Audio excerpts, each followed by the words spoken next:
దయాల Suresh tent house stage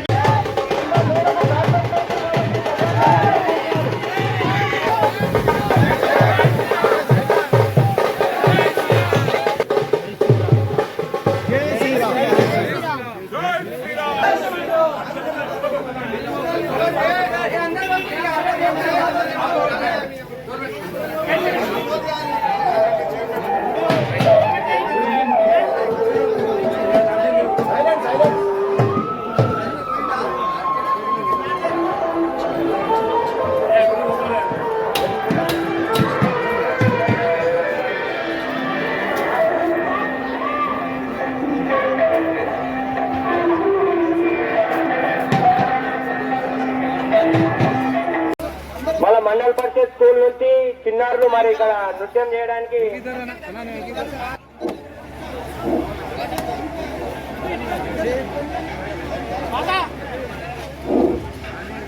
మహిళా వక్త వేదికపై కావాల్సిందిగా మనము సౌండ్ అన్ని వైపులు సరిగ్గా వస్తుందో లేదో ఒకసారి చూడండి. అక్కడ వస్తుందండి సరిగ్గా.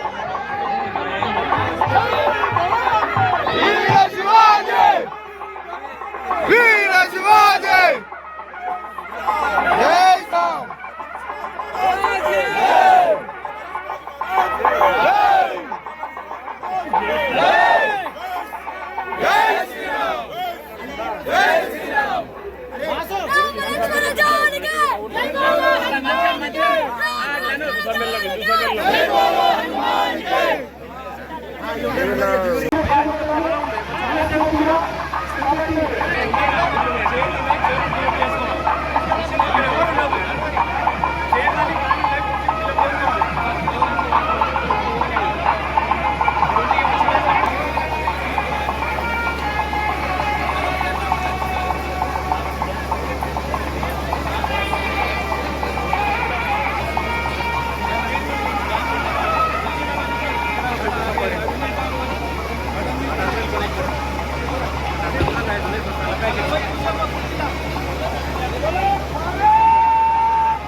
సిద్ధాపూర్, షేర్గూడ, భద్రాపల్లి, వైఎం తండ, పుల్చర్రకుంట, చింతగట్టు తండ, కోడ్చర్ల తండ వీళ్ళందరికీ నా యొక్క హృదయపూర్వక ధన్యవాదాలు.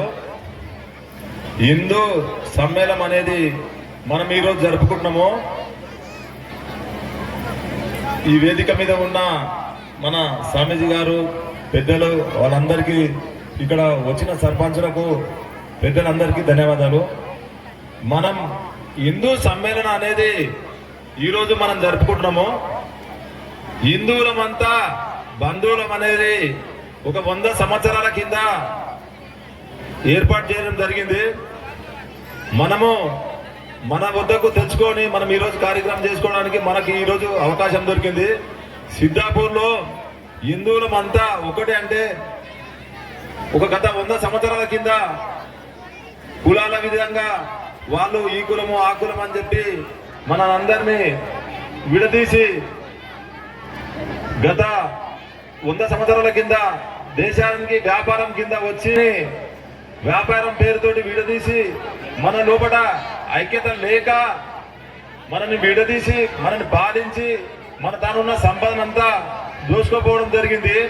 మన స్వతంత్రం మనకు రానికే మన వాళ్ళు ఎంతో మంది త్యాగం చేయడం జరిగింది.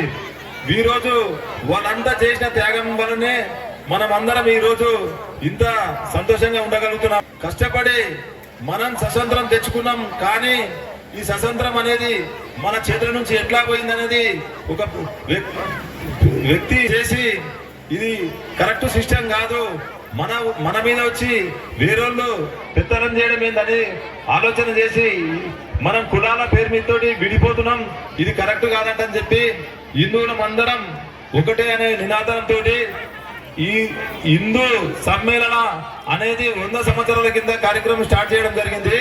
కాబట్టి మనం ఏమున్నా ఏం చేసినా మనం ఒకరికి అన్యాయం చేయొద్దు.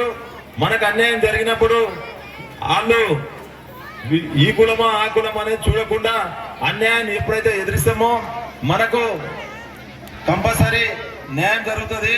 మనకు అన్యాయం జరగదు, మన సంపదకు ఇబ్బంది జరగదు, ఇలాంటివన్నీ ఉంటాయి. కాబట్టి ఈరోజు హిందూ సమ్మేళనం అనేది ఈ కార్యక్రమం జరుగుతున్నది.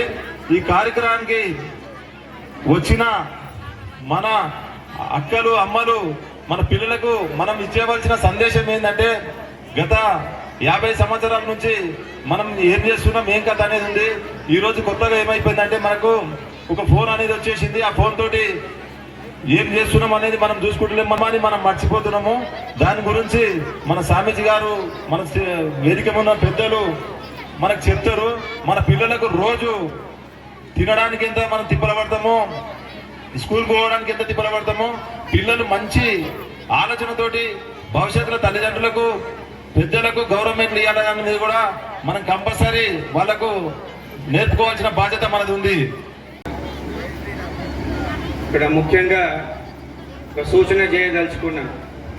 ఎక్కడైనా మీరు ఒక స్వామీజీని, ఒక యతీశ్వరుణ్ణి, ఒక మునులను, ఋషులను పిలిచినప్పుడు ప్రథమ తాంబూలము స్వామీజీల యొక్క సందేశం ఇవ్వడానికి మనం పిలుస్తాము. మీ అందరి యొక్క ఉపదేశాలు వినడానికి స్వామీజీలు రారు. ఒక విషయం గుర్తుంచుకోండి. ఒక చాగంటి కోటేశ్వరరావుని పిలుస్తారు, ఒక గరికపాటిని పిలుస్తారు, ఒక సమవేదం షణ్ముఖ శర్మని పిలుస్తాం, మనము ఒక రామకృష్ణ మఠం స్వామీజీలను పిలుస్తాము. ఒక సర్వసంగ పరిత్యాగి సందేశం ఇస్తాడు. ఎక్కడైనా ఒక స్వామీజీని కూర్చోబెట్టి మీ అందరి సందేశాలు, నా 15వ ఏట నేను సర్వసంగ పరిత్యాగం చేసిన, నాకు ఇప్పుడు 50 ఏళ్ళు, 35 సంవత్సరాల నుండి అనాథ రోగులు, వృద్ధులు, వికలాంగులు, మీ కన్న తల్లిదండ్రులను కూడా మలమూత్రాలు విసర్జన చేసే పరిస్థితిలో, కాళ్ళు చేతులు పనిచేయని పరిస్థితిలో మీరేం చేస్తారు? ఎట్లా వదిలించుకోవాలా, ఎట్లా వృద్ధాశ్రమం లేయాలా, ఎట్లా అనాథాశ్రమం లేయాలా అని చూస్తాడు. గడిచిన 30 సంవత్సరాలుగా కుష్టి వ్యాధిగ్రస్తులను, HIV వ్యాధిగ్రస్తులను, గుడ్డివాళ్ళు, కుంటివాళ్ళు, కాల్జేలు పడిపోయిన వాళ్ళను నేను లేవగానే పూజ చేయ, మొదట వాళ్ళ మలమూత్రాలు శుభ్రపరచడము, వాళ్ళ యొక్క స్నానం చేయడం, వాళ్ళకు భోజనం చేయడము, ఇది నా ప్రథమ కర్తవ్యంగా భావించి సేవ చేస్తున్నాం. వేదాంతాన్ని మనం అధ్యయనం చేస్తున్నాం, అధ్యయనం పుస్తకంలా. దాన్ని ఆచరణ తీసుకురావడం అని స్వామీజీ చెప్పినాడు. మనము కొల్లేటి టాటున ఒక నది ఉంటుంది, కొల్లేరు నది అని. ఆ కొల్లేటి నదిలో ఈ చివరి నుంచి ఆ చివరి వరకు మనము చిలుక పలుకుల్లాగా 100 విషయాలు మాట్లాడతాం. రామాయణం ఇట్లా జరిగింది, భాగవతం ఇట్లా జరిగింది, ఉపనిషత్తు ఇట్లా జరిగింది, భాగవతం ఇట్లా జరిగింది. నువ్వేమున్నావు, నువ్వేం ఆచరించినావు అనేది ముఖ్యం. ఆదర్శం భారతదేశంలో ఎంత ఉందంటే 100కి 99% ఆదర్శంతో నిండిపోయింది. మధ్వాచార్యులు వచ్చారు, ఆదర్శాన్ని ఇచ్చారు. రామకృష్ణ పరమహంస, వివేకానంద, శారదామాత, మధ్వాచార్యులు, ఆది శంకరాచార్యులు, రమణులు, ప్రతి ఒక్కరు. కానీ మనం ఎక్కడున్నాం?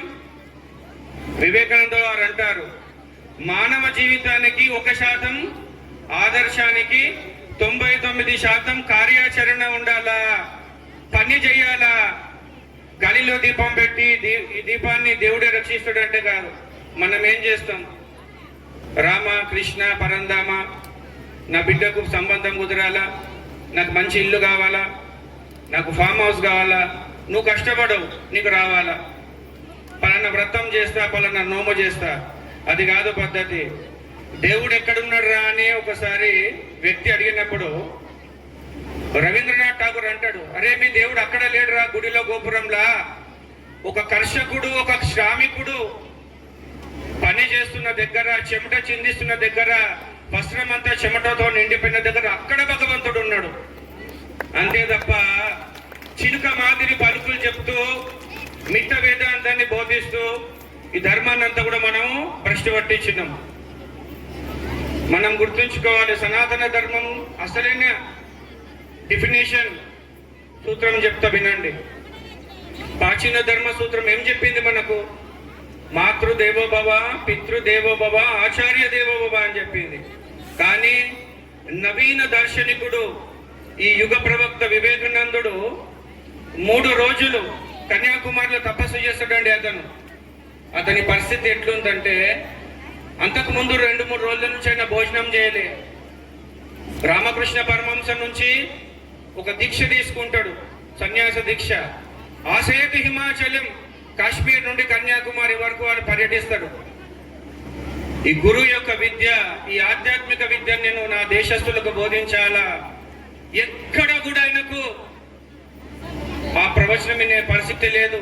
అన్నమో రామచంద్ర, తిండికి గతి లేని నా సోదరులకు నేను ఏ విధంగా ఉపయోగపడాలా, విశ్వ మానవాళికి నేను ఏ విధంగా ఉపయోగపడాలి, నా జీవితం ఎట్లా ఉపయోగపడాలి అన్నప్పుడు ఆయన కాశ్మీర్లో 3 పగళ్ళు 3 రాత్రులు తపస్సు చేస్తాడు. తినడానికి తిండి లేదు. ఆయన కన్యాకుమారిలో ఈత కొట్టుకుంటూ పోతాడు, మార్చుకోవడానికి ఇంకో బట్టలు లేవు. నిరాహారి అయి 3 పగళ్ళు 3 రాత్రులు ఘోరమైన తపస్సు చేస్తాడు. ఎందుకు తపస్సు అంటే, నా దేశ జనులు విద్యాగంధం లేక, తిండి లేక అనామకులై తిరుగుతున్నారు. వీళ్ళకి ఏది ఈ సమస్యకు పరిష్కారం ఏంది అని స్వామీజీ తీవ్రమైన ఆవేదనతోని, బాధతోని తపస్సు చేయడం జరుగుతుంది. భారతదేశ సమస్య కన్నా పరిష్కారం కూడా కనుక్కుంటాడు. ఇప్పుడు చెప్పిన 3 విషయాలు, మాతృదేవోభవ, పితృదేవోభవ, ఆచార్య దేవ చెప్పింది చిలుక పలుకుల్లాగా బాగానే ఉంది. వివేకానందుడు అంటుంటాడు, రే మీకు కొత్త సందేశాన్ని ఇస్తున్నా. రోగి దేవోభవ, దరిద్ర దేవోభవ, దీన దేవోభవ, మూర్ఖ దేవోభవ. భగవంతుడిని మీరు ఎక్కడ దర్శించాలో నేను చెప్తున్నా వినండి. మీ భగవంతుడు గుళ్ళ నుంచి బయటకు వచ్చినాడు. దుఃఖితుని రూపంలో, దరిద్రుని రూపంలో, రోగి రూపంలో, కష్టాలలో, కడగండ్లలో, వేదనలో ఉన్న వారి రూపంలో భగవంతుని అర్చించండి. అరే మనుషులాగా మీ సోదర మానవ రూపంలోనే మీరు భగవంతుని అర్చించజాలకపోతే నీ తండ్రి, నీ తాత, నీ ముత్తాత ఎన్నడూ చూడని భగవంతుడు నీకు ఎట్లా కనిపిస్తాడు?